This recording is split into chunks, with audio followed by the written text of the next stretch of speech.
À vrai dire, avec Luc Germain sur RDI Guyane. Katia Le Goiseau, bonjour. Bonjour. Vous êtes directrice de l'INSEE Guyane.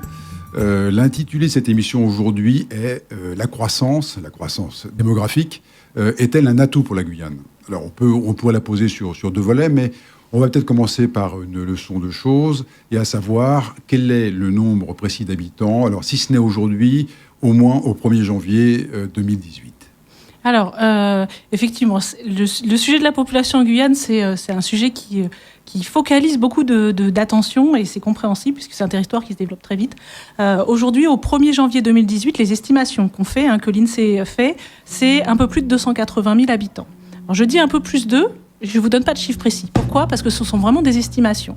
Ce sont des estimations qui sont basées sur ce qu'on obtient sur le terrain avec les communes et avec des projections avec les naissances, les décès, etc.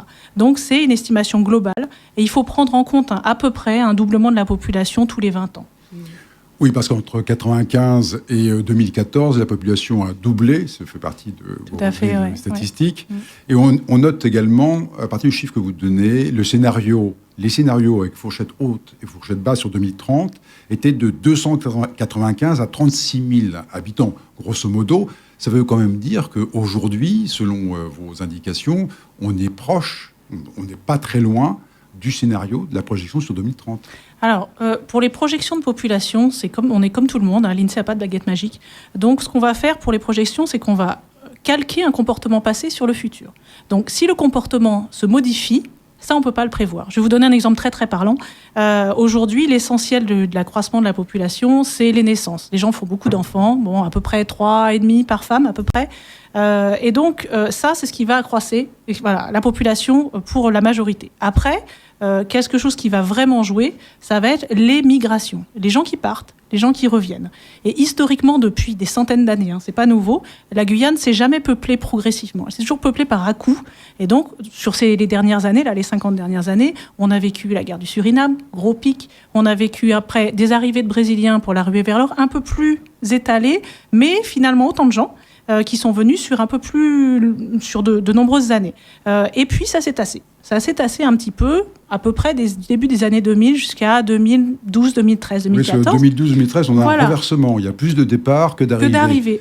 Et ça s'inverse. Alors, au niveau des arrivées, on est toujours à peu près sur les mêmes schémas. Des schémas qui sont un peu dans la croyance populaire, entre guillemets, mais qui se vérifient dans nos chiffres. C'est beaucoup de gens en âge de travailler qui arrivent du reste de la France, surtout. Fonctionnaires principalement. Et au niveau des départs, c'est surtout des jeunes qui s'en vont. Donc des jeunes post-bac pour les études, ce qui va poser un problème pour le futur. On pourra en parler si vous souhaitez. Et donc, ça se fait au fur et à mesure. Et les arrivées d'étrangers, elles sont toujours par à-coups. C'est lié à des catastrophes naturelles, c'est lié à des guerres, c'est lié à des dispositifs fiscaux, des dispositifs d'accueil, etc., qui vont faire qu'à un moment donné, il y a un afflux qui peut s'arrêter du jour au lendemain. C'est ce qui s'est passé pour le pic récent haïtien, où on a eu des très très grosses augmentations vers 2015, quand on prend les statistiques de la préfecture, qui vont se voir dans les chiffres de l'INSEE très bientôt, et qui d'un seul coup s'arrêtent, ou alors se tassent. Et ça, mais en termes de projection de population, ça a un gros impact. Parce que les gens qui viennent, ils font des enfants.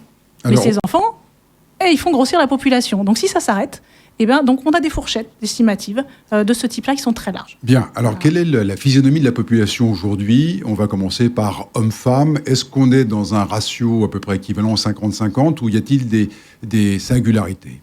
On est à peu près, c'est dans la fourchette de la marge d'erreur, donc je dirais à peu près pareil.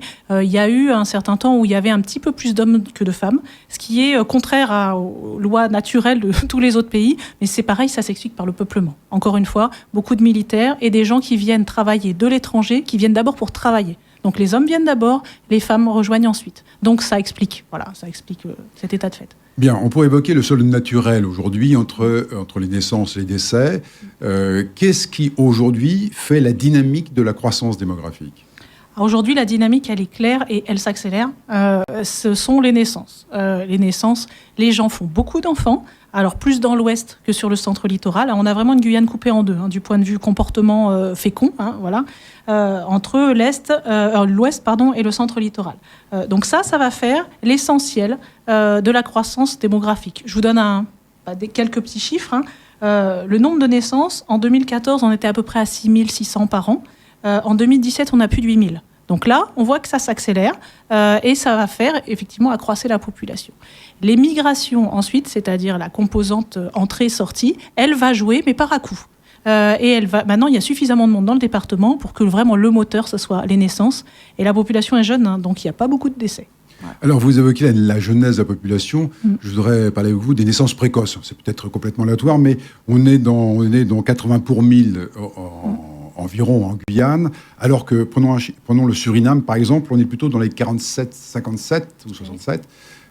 Qu'est-ce qui fait qu'il y ait davantage de naissances précoces en Guyane, considérée un peu la physionomie de la population, que dans les pays limitrophes comme le Suriname? Alors c'est vrai que sur les naissances précoces, la Guyane est vraiment un cas particulier et c'est récent. Contrairement à ce que je peux entendre des fois dire, c'est assez récent, ça fait peut-être une quinzaine d'années où on a eu un sursaut de naissance vraiment précoce. C'est beaucoup dans l'Ouest. Ça, c'est aussi une particularité. C'est avant tout sociétal. Enfin, voilà, c'est une conjonction de choses. Moi, à ce stade-là, je peux y mettre que des hypothèses, mais c'est une conjonction de choses qui vont faire que naissance d'enfants, c'est une certaine reconnaissance sociale. Ça, c'est la première chose. C'est aussi une aide financière, avec les dispositifs de prise en charge français. Et donc, l'un et l'autre, et le manque d'emploi, principalement, va encourager ce phénomène-là. Après, ça pose aussi pas mal de soucis, puisque tant qu'effectivement, on aura une société guyanaise qui reste inégalitaire, parce que la société guyanaise est très inégalitaire du point de vue des revenus, ce phénomène-là ne se tarira pas d'un seul coup. Et c'est un vrai souci d'accompagnement, en tout cas pour les personnes, pour ces phénomènes-là et pour les personnes qui ont des grossesses précoces. Quoi. Bien, si je vous demande de me parler de la pyramide des âges, alors on a un socle très large, ce sont les jeunes. Ensuite, on a une progression, c'est naturel, pyramidale, mais on a aussi une population qui vieillit. À quoi ressemble, me semble-t-il, à quoi ressemble la pyramide des âges aujourd'hui? Je dirais un arbre de Noël. Donc c'est vrai que c'est pour imaginer un petit peu les choses. C'est-à-dire que les jeunes, très jeunes, aujourd'hui, on a l'âge médian, c'est 40 ans. Ça veut dire qu'un habitant sur deux a plus de 40 ans, un habitant sur deux a moins de 40 ans. C'est à peu près ce qu'il faut avoir. On a aujourd'hui des jeunes qui sont très, très, très nombreux avec des naissances très récentes. On a très peu de personnes âgées. De mémoire, je crois que ça va être 6 ou 7% de la population. Et par contre, c'est vrai que sur les personnes en âge de travailler, donc 25, 39, 49 ans, on a la majorité avec des arrivées récentes. Donc c'est là où on a le plus d'entrées-sorties et de renouvellement sur ces personnes en âge de travailler. Et je dis malheureusement, j'espère ne pas dire malheureusement pour l'avenir, mais un gros creux sur les âges post-bac. C'est-à-dire les 19-25 ans, les personnes partent, les jeunes partent, le solde il est vraiment négatif entre les entrées et les sorties, parce que on a une offre de formation qui est insuffisante à ce stade en termes de diversité en Guyane, et les personnes partent pour faire leurs études. Ça correspond à une étape de vie, ils s'installent, ils reviennent, pour la plupart ils ne reviennent pas forcément tout de suite, et donc on a ce creux qui s'est créé à peu près il y a 50 ans aux Antilles. On a eu le même phénomène, les gens ne sont pas revenus, et c'est ça qui aujourd'hui, après vieillissement de toute la population, va faire que la population décline. On n'en est pas là en Guyane, mais ce creux il existe. Oui, alors qu'est-ce que ça peut annoncer, quelles peuvent être les répercussions possibles de cette fuite-là, qui a été combattue par les élus parfois, tout à fait. Contre la fuite des cerveaux, notamment, il n'y a pas que, mais principalement. Quel type de scénario ça peut... Il faut voir ceux qui partent, mais aussi ceux qui restent. C'est vrai que le profil des gens qui partent, c'est plutôt des jeunes qui espèrent poursuivre leurs études, donc qui ont un potentiel d'avoir un certain niveau. Là, l'INSEE va bientôt conduire justement une étude sur l'insertion des jeunes et voir la différence de profil socio-économique entre ceux qui sont partis et ceux qui sont restés. Et donc ça, il faut ensuite avoir des opportunités de développement sur place pour attirer les gens et qui reviennent après leurs études. Ça, c'est la première chose. Aujourd'hui, c'est pas complètement le cas. Sur l'ensemble des personnes qui arrivent, il y a à peu près 1 personne sur 10 qui est native du département et 9 sur 10 qui ne le sont pas. Voilà, faut avoir ça en ligne de mire. Ce qui est intéressant, c'est le profil de ceux qui restent. Parce que de fait, ceux qui restent, c'est pas les personnes qui vont être amenées à faire de longues études. Donc effectivement, le terme fuite des cerveaux, il est peut-être un peu extrême, mais il est quand même adapté, parce qu'en fait, les gens qui restent n'ont pas forcément des profils qualifiés. Alors, il faut leur trouver des formations, mais on a besoin de profils qualifiés en Guyane. Donc, il faut aussi arriver à monter le niveau général de formation des jeunes. Oui, alors vous évoquez 2 choses, on va y revenir. La première, c'est celle des populations des fleuves. Vous savez, on vous pose régulièrement la question, les conférences de presse. On n'a pas une très bonne connaissance de la démographie, de certains recensements. Alors, l'a-t-on aujourd'hui, je ne vois pas des grands ongles, mais on n'a pas une connaissance très précise de statistiques concernant les populations du fleuve. Or, ce sont elles qui connaissent la croissance la plus forte et qui aujourd'hui effectuent un déplacement vers l'est du département et vers le sud. Alors, que constatez-vous de ce point de vue-là ? Est-ce que vous les dénombrez de façon précise et suivez-vous ce mouvement ? Alors, c'est vrai qu'au niveau de la zone fleuve, je parle plus particulièrement de l'Ouest, parce que l'Est, c'est vrai qu'il y a moins de monde quand même. L'Est, la CCEG, c'est 3% de la population de Guyane. Enfin, il faut avoir ça en tête, c'est 7000 habitants. Sur l'Ouest, c'est vrai qu'il y a un phénomène massif qui n'est pas propre à la Guyane, qui est propre à toutes les zones frontalières. Toutes les zones frontalières de France.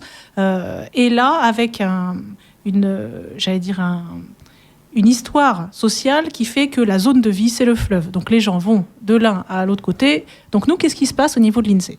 Au niveau de l'INSEE, on est lié par un dispositif légal, réglementaire, dans le cadre du recensement, et on ne comptabilise que les personnes qui sont domiciliées en France. Donc les personnes qui vivent de l'autre côté du fleuve et qui vont se scolariser, par exemple, ou se soigner, etc., on ne les compte pas.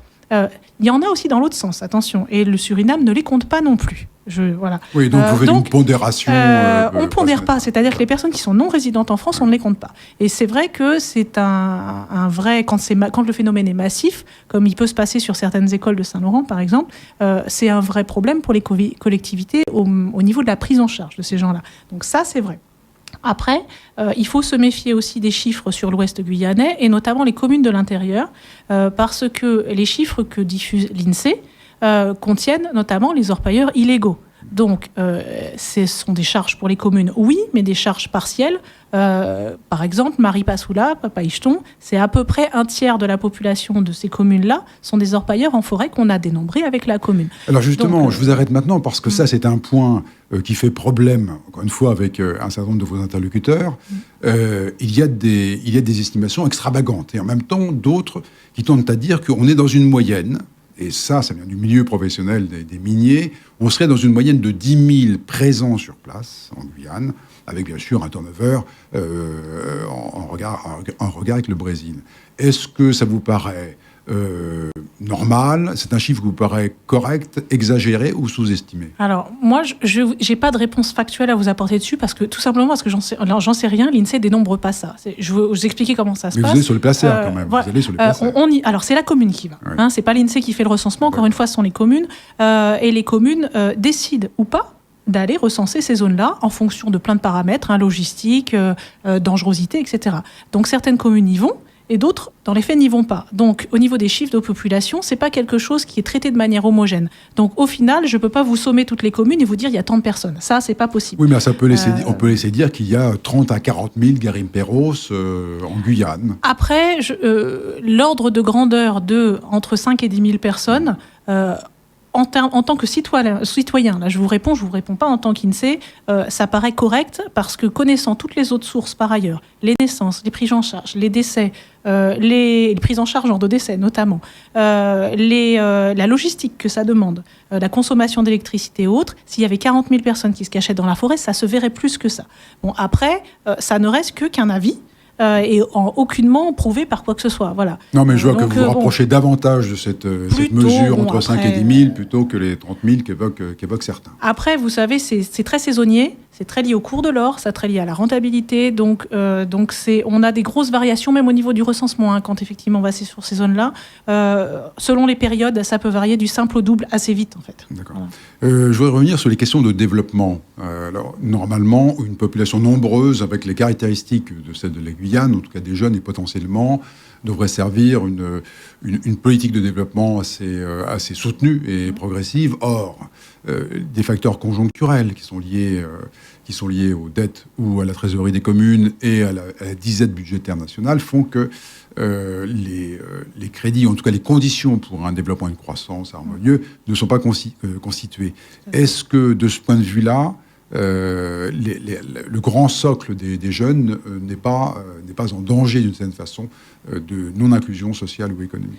Il y a en Guyane une vraie urgence sur ce thème-là, qui est l'insertion des jeunes et l'emploi en général. Il y a une vraie urgence qui est, je pense, ressentie par l'ensemble des acteurs de la société, les acteurs publics également. C'est parce que ça grossit tellement vite que c'est compliqué d'y faire face. Alors, nous, on a estimé au niveau de l'INSEE que pour maintenir le taux de chômage stable, donc un nombre de chômeurs en augmentation. Si le taux ne bouge pas, il y a de plus en plus de monde. Donc, il faudrait créer 2000 emplois nets par an. Bon. Aujourd'hui, ces dernières années, on n'y était pas. En 2017, on y a été quand même. Voilà. Donc, ces dernières années, on n'y est pas. Et structurellement, on n'y est pas. Ce qui va assurer l'essentiel des emplois aujourd'hui sont les services. C'est une chance que la population grossit, parce que plus elle grossit, plus elle a des besoins. Et ces besoins-là, il faut bien manger. Les magasins, les services, les hôtels, les restaurants, les entreprises de services, tout ça, ça grossit assez naturellement. Mais ça ne suffit pas. Oui, mais les services, ça représente... C'est énorme. En Guyane, c'est 45%, je crois. Mais ça ne suffit pas. Non. Et c'est aussi celui qui pâtit le plus, c'est des variations, parce qu'on voit lorsqu'il y a une dépression, c'est aussi les plus fragiles, tout à fait. Voilà, ils sont très exposés. Sont aussi les plus Donc, est-ce que l'on peut raisonnablement supposer qu'ils vont absorber une grande partie des emplois à venir? Aujourd'hui, il faut un relais. Il faut un relais autre que celui-ci et il faut plusieurs relais complémentaires. Un seul suffira pas. Quand je parle de relais, ça va dire il faut un soutien de l'investissement public qui soit continu sur les prochaines années. Ça a l'air bien parti pour les prochaines années quand même, mais ça va être la commande publique, ça va être de la construction, ça va être etc. Il y a beaucoup d'emplois dans le BTP qui redémarrent, heureusement. Mais est-ce que ça va durer 10 ans ? La réponse, c'est pas forcément, en fait. Donc, conjoncturellement, c'est plutôt bien ce qui se passe. Après, il faut d'autres relais de développement. Est-ce que c'est la mine ou est-ce que c'est autre chose ? C'est même pas le problème. Mais il faut trouver des filières durables dans le temps, qui permettent d'avoir des emplois stables. Et aujourd'hui, ces filières-là, les filières dont on parle beaucoup, le bois, la mine, etc., à part les quelques gros projets un peu pharaoniques du type Montagne d'Or, etc., par exemple sur le bois, c'est très bien, c'est un développement durable, mais ça ne fait pas des tonnes d'emplois. À 15 ans, on est à quelques centaines d'emplois, voire 1 millier, 2 milliers, mais il en faut 2000 par an. Voilà. Je ne parle même pas de réduire le chômage. Donc vous voyez qu'on n'est pas sur les mêmes échelles. Et il faut vraiment... La clé, c'est l'éducation. La clé, c'est l'éducation pour arriver à hausser le niveau de formation de la population, à ce qu'il y ait moins de décrochage scolaire, et pour avoir vraiment une palette de capacités et de compétences sur les jeunes qui sortent, qui puissent pourvoir des emplois à grosse valeur ajoutée. Voilà. Là, effectivement, vous indiquez que ça peut être très large. Je crois que cet entretien balaye effectivement un spectre très étendu.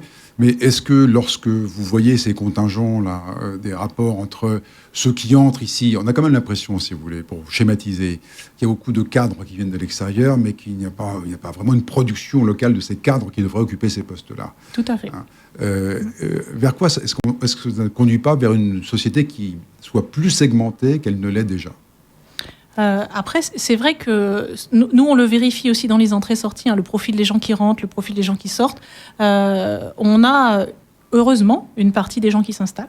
Dans les personnes qui rentrent, qui sont là depuis très longtemps. Donc, au bout d'un moment, être natif ou pas du département, ça ne veut plus dire grand-chose. Voilà, il faut bien faire une statistique. Et par contre, c'est vrai qu'il y a beaucoup de sorties, il y a beaucoup de turnover qui ne favorisent pas la continuité dans le développement. Et ça, c'est vrai dans la fonction publique, mais c'est vrai aussi dans le secteur privé. Oui. La fonction publique, c'est 1 emploi sur 2, en Guyane à peu près. Mais quand je dis que c'est vrai aussi sur le secteur privé, c'est qu'il va y avoir des grosses opportunités de développement à un moment donné, un gros chantier sur 3-4 ans, etc., numérique, passage à la fibre, etc. Il va y avoir des opportunités commerciales pour des sociétés extérieures, qu'elles soient du reste de la France, qu'elles soient de métropole, des Antilles ou autres, qui vont venir, qui vont faire ce qu'il y a à faire, et ensuite qui vont repartir. Et c'est le propre des marchés ouverts, aussi, donc c'est aussi la société dans laquelle on vit. Et ça, effectivement, ça favorise pas le fait de conserver des compétences sur place. Alors, la Guyane a un PIB de 4 milliards d'euros, grosso modo, oui. À peu près ça, 49% du PIB national. On est à la queue de tous les DOM, on est juste devant Mayotte, si les messieurs sont exacts. Est-ce que vous avez le sentiment, en regardant tous les éléments dont vous disposez, que nous ne sommes pas dans un pays en voie de développement ? On ressemble, effectivement, la Guyane ressemble plus à un pays en voie de développement, dans le bon sens du terme. Donc le terme est un peu galvaudé, mais dans le bon sens du terme, plutôt qu'à un pays développé, tout simplement parce qu'il y a un rythme très très rapide qu'il faut absorber, qu'il faut arriver à développer le territoire au même rythme que sa population. Et certaines infrastructures de base n'y sont pas, alors qu'en contrepartie, on bénéficie au niveau du département quand même de beaucoup de qualité de soins, de qualité de vie, qui en font un îlot de richesse par rapport à l'environnement, les pays qui sont autour. Donc effectivement, sur ça, on ressemble un petit peu plus à un pays en voie de développement du point de vue des investissements qu'il y a à conduire dans les années futures. Ça, c'est évident.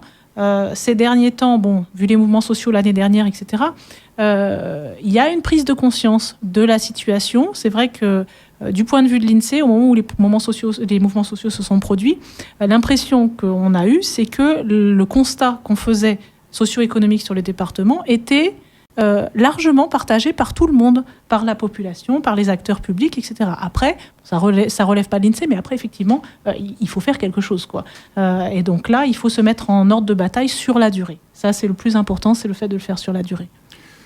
Est-ce qu'on peut imaginer, c'est une fiction, mais qu'adviendrait-il si le CSG devait non pas disparaître, mais faire diminuer ses activités de façon assez sensible ? Est-ce que la Guyane, à un horizon de 20 ans, serait prête à encaisser un choc qui verrait la part du CSG qui est de 16 à 15% du PIB aujourd'hui. 16% du PIB. Est-ce qu'on peut imaginer, est-ce que des conditions sont aujourd'hui constituées pour imaginer une substitution ? Aujourd'hui, clairement non. C'est le secteur spatial, c'est un emploi privé sur 6. C'est 15% du PIB. Aujourd'hui, ces dernières années, l'activité est plutôt florissante, se porte bien, c'est dynamique. Dès qu'on a un sursaut dans le sens inverse, qui a des problèmes de lancement, etc., l'ensemble du système économique privé, à part les services, en fait, en pâtit. Donc, c'est vrai qu'aujourd'hui, le relais qui pourrait y avoir, un relais important en cas de disparition, de toute façon, une disparition brutale du CSG, ça serait un choc évident, c'est le fait de développer d'autres industries. Aujourd'hui, on n'y est pas encore.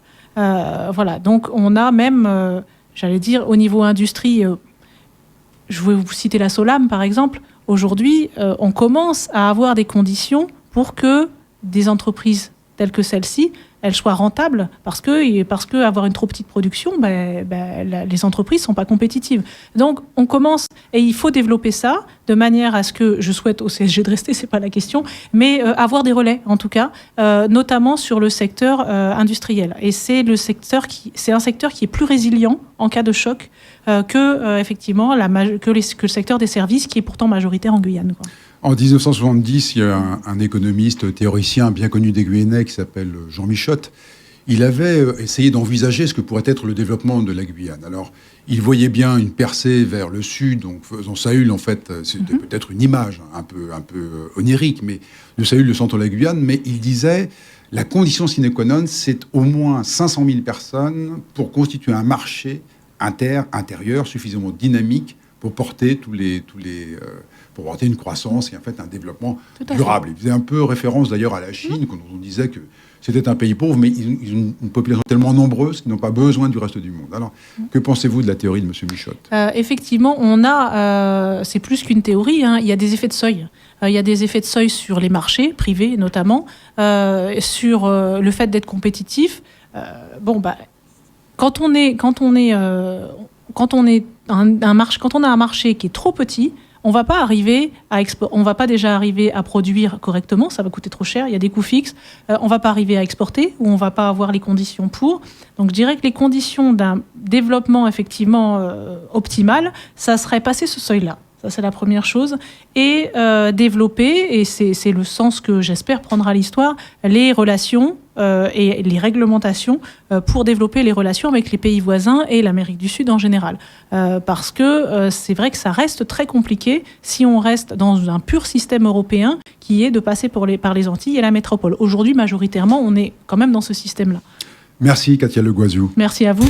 Retrouvez Luc Germain et ses invités le lundi à 12h30, rediffusé à 19h, puis le mardi à 14h30 sur RDI Guyane 105.1 à Cayenne et 88.4 à Kourou et sur le site rdiguyane.com. RDI en Guyane, c'est de la musique, des infos et du sport. RDI sur 105.1 à Cayenne et 88.4 à Kourou.